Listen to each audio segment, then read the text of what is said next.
Ишек алды тулы чәчәкләр, чиста һәм пөхтә булып каршы алды безне Советлар Союзы герое Анатолий Кузнецов исемен йөртүче учреждение.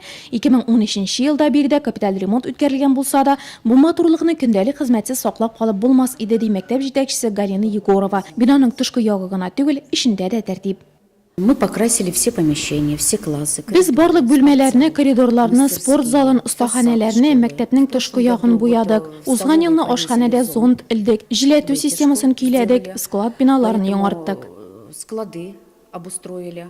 Мәктәп быел 47 укучысын кабул итә, 2 бала 1нче сыйныфка бара, 18-се мәктәпкәчә яшьтәгеләр. Балалар бакчасы да биредә урнашкан, аның бүлмәләре дә яңартылган. Мәктәпнең 9нчы сыйныфын тәмамлаган малай-кызлар автобусларда Егоркинага йөртелә. Букча асып мәктәпкә барасы көннәр алда. Бүгенгә кулларда су сипкечләр. Я жду 1 сентября.